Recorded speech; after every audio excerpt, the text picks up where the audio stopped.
Hello, my name is Juniper, and I'm 37 years old. I never thought I'd have a story like this to share, but here it is.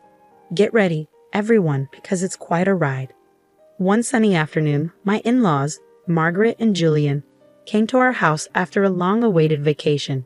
They had always wanted to visit America, and I was happy to have them stay with us. Since they lived in France, we didn't get to see them often. From the times we did spend together at family reunions and chatting online, I thought everything was fine between us. But I was wrong. Without me knowing, my mother-in-law and father-in-law were planning something bad to hurt my daughter and me, and I didn't realize it for a long time. I had no idea their visit would uncover a hidden layer of bitterness and hostility behind their friendly appearance. "How are you?" "I'm good, Grandma." "Hi, Grandpa." "How was your flight?" "It was tiring." "I'm really exhausted. I need a nap." "Not before you have some refreshments first." "Ah, Juniper, you spoil me." "Hello, Mom. Hello, Dad. I'm glad to see you're doing well." Yes, my son. We made it. Thank God." "Hey, speak English, you two. We want to be part of the conversation too. This is just your cue to brush up on some French, dear." From this conversation, you'd think we were just a big, happy family. I thought so too. But what happened next will make you rethink those overly nice family members you have. You see, if it wasn't clear before, I'm married into a French family, taking on a new culture and language with my husband, Nicholas.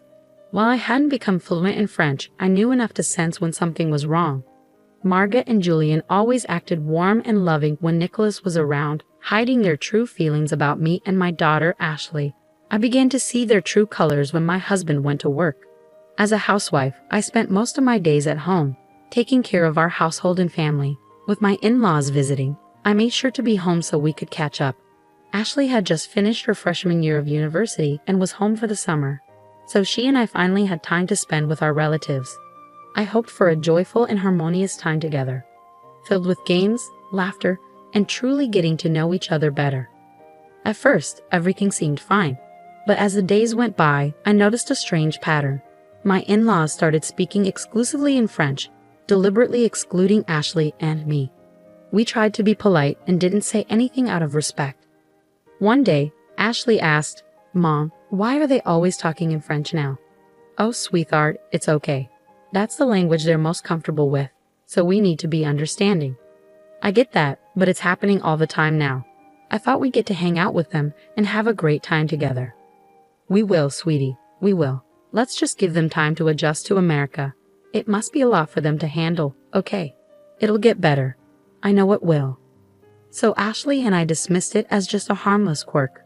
But as days turned into weeks and their conversations grew harsh whenever I entered the room, my suspicions deepened. It became clear they were intentionally isolating us, keeping secrets within their private French exchanges. Ashley grew more and more curious about their behavior, feeling hurt because she really wanted to connect with her cool French grandparents, but they were making it very difficult. In an attempt to bring us closer together and bridge the gap that was forming, one day I proposed we play a game. The rules are simple. We'll go around telling each other 2 truths and 1 lie, and the rest of us will guess which one is the lie. Oh, that sounds fun, and it would be a good way to get to know each other. To our surprise, both Margaret and Julian didn't seem excited about the game. They looked bored and slightly irritated, sensing their discomfort and trying to be a good host. I decided to scrap the idea and ask them what they would like to do instead. "I would like to drink some tea and chat with my husband." "Oh, okay. Is it okay if Mom and I join?" "No." His outburst shocked us, but he quickly recovered. "I mean, no, my dear. We just would like to enjoy a quiet afternoon." "Okay, we understand. We're older, and these kinds of games may not be our thing. But you two never talk to us. You're always speaking in French. How dare you talk to us like this? So disrespectful. Were you raised on a farm? How dare you speak to my daughter this way? She's just a kid. She wants to hang out with you guys, but you're making it difficult. How can you say something so mean?" "Whatever. Let's go, Julian." Julian and Margaret stood up from the table, speaking loudly in French, not bothering to hide their words. I couldn't understand exactly what they were saying, but from their tone and body language, it was clear they were talking about us, and it wasn't nice. I felt too embarrassed to tell Nicholas when he came home that evening. I was afraid he would notice the tension at dinner.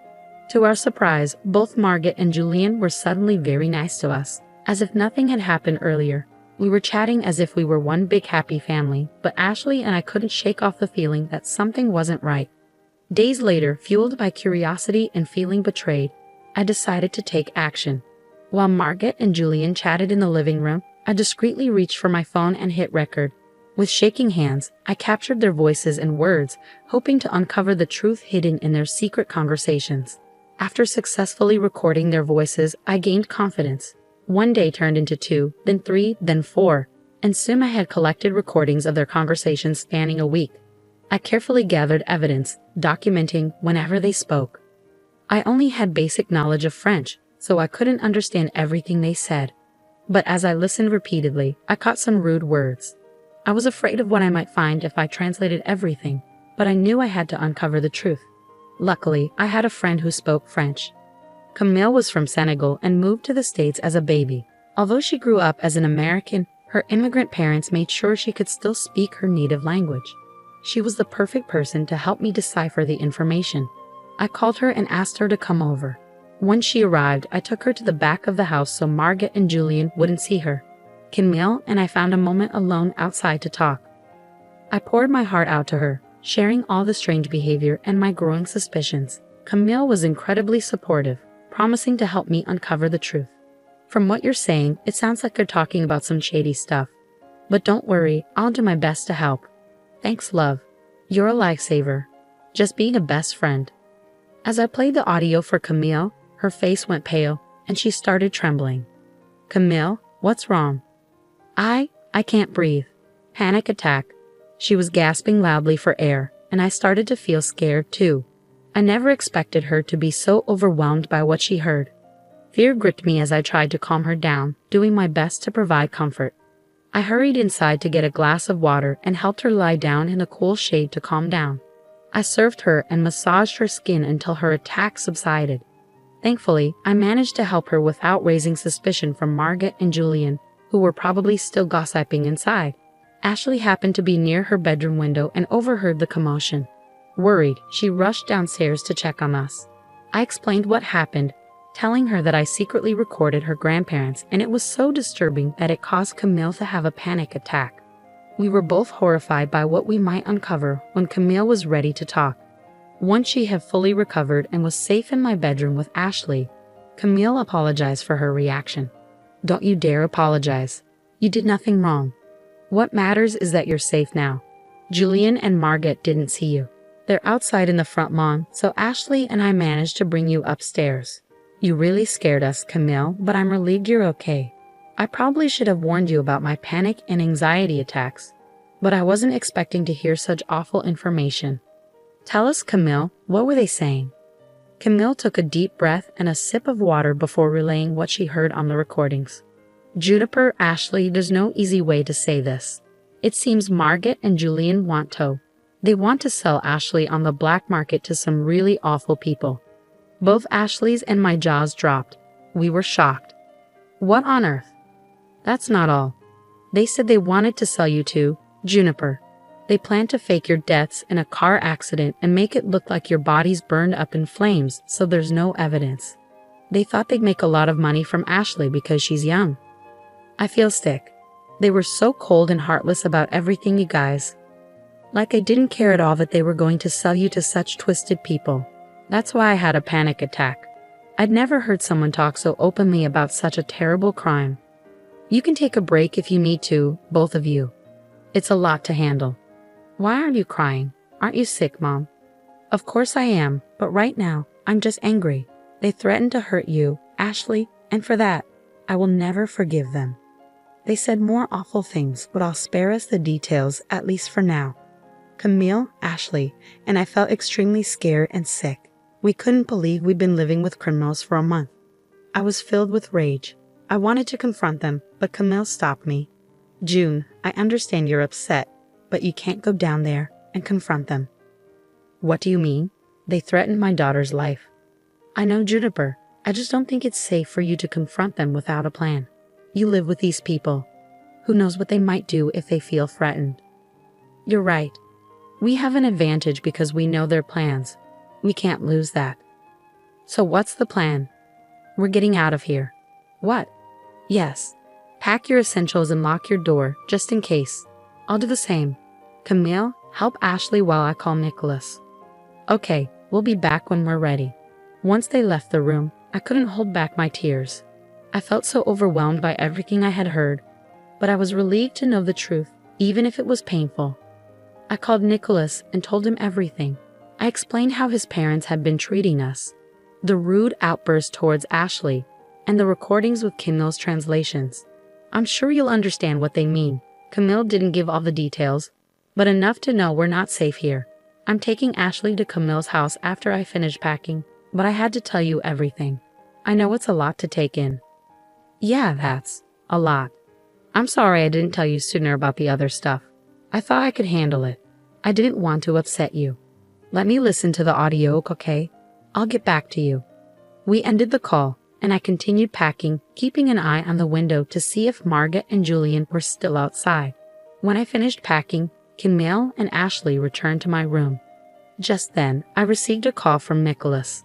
He sounded extremely upset. Who wouldn't be after finding out their parents were criminals? He said we needed to leave immediately and that he'd meet us at Camille's place. We quietly got into the car parked in the garage and drove off. Margaret and Julian saw us leaving and called me, but I ignored the phone. Once we arrived at Camille's house, I called the police and directed them to Margaret and Julian's house. 30 minutes later, Nicholas arrived at Camille's place. We hugged and cried for a while Camille updated us on the police raid. The police had arrested Margaret and Julian. Nicholas explained that before coming to Camille's, he had stopped at the police station to give them the evidence I had sent digitally. With the evidence, it was easier for the police to handle the case. Although we weren't there to see it, I'm sure Margaret and Julian were shocked as the police stormed into our home. They were swiftly arrested due to the serious crimes they were accused of. The once proud couple now stood exposed as the criminals they truly were. News of their arrest quickly spread throughout the community, causing shock and disbelief among our acquaintances and neighbors. It was surreal to experience such a dramatic event in our ordinary lives. The revelation of their involvement in human trafficking shocked the town, destroying the image of respectability they had carefully crafted over the years. The legal proceedings were difficult, but the evidence I gathered helped build a strong case against them. Their actions were exposed in court, leaving no doubt about their guilt.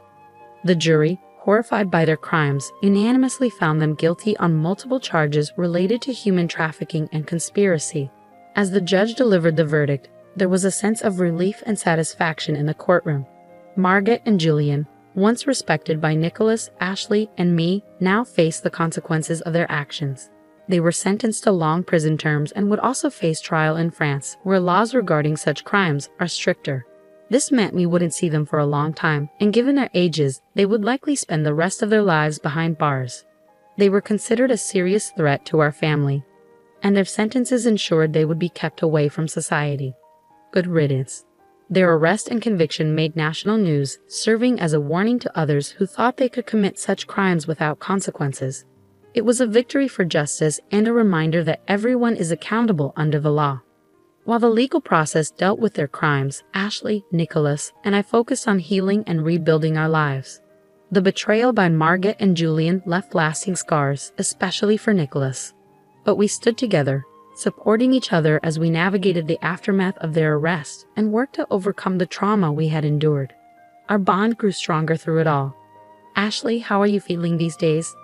You've shown incredible strength through everything, I asked, breaking the heavy silence that filled the room. Ashley took a moment to gather her thoughts before responding, her eyes reflecting a mixture of resilience and vulnerability. Honestly, Mom, some days are still really tough. But overall, I'm feeling better. Therapy has helped a lot, and expressing myself through art has been therapeutic. I still have moments of fear and doubt, but I'm learning to cope with them. Nicholas reached out, gently squeezing Ashley's hand in support. We're so proud of you, Ashley. You've handled this with such courage and grace. Remember, we're always here for you, no matter what. I nodded in agreement, feeling a swell of pride and love for my daughter. Yes, Ashley, we're here to support you every step of the way. We've come a long way, but there's still healing to be done. Let's continue to lean on each other and move forward together. With renewed determination and a shared sense of resilience, we embrace the challenges ahead. knowing that as a family, we could overcome anything. It hasn't been easy, Mom, but I'm making progress. Art has become my safe place, a way to express and let go of the pain. And therapy is helping me see things differently and trust again. We're so proud of you, Ashley. Your strength inspires us every day. We're here for you always. That's right, sweetheart. We're in this together, supporting and lifting each other up as we move forward. We've come a long way, and our future looks brighter. Thank you both. I don't know where I'd be without your love and support. We've faced challenges, but we've grown stronger. Now we have the chance to take back our lives and make a positive difference. Absolutely, my love. We've faced the darkest of times, but we've emerged stronger than ever. We won't let others' actions define us. Together, we'll build a future full of love, happiness, and fulfillment. We're a family, unbreakable. We've proven that. Let's keep supporting each other, healing, and building the life we deserve. We're stronger than ever, and we'll embrace every opportunity. The conversation was filled with a mix of emotions, from past pain to hopeful anticipation. As we continued our journey, we found comfort in each other, knowing we could overcome anything together and create a life of love and joy.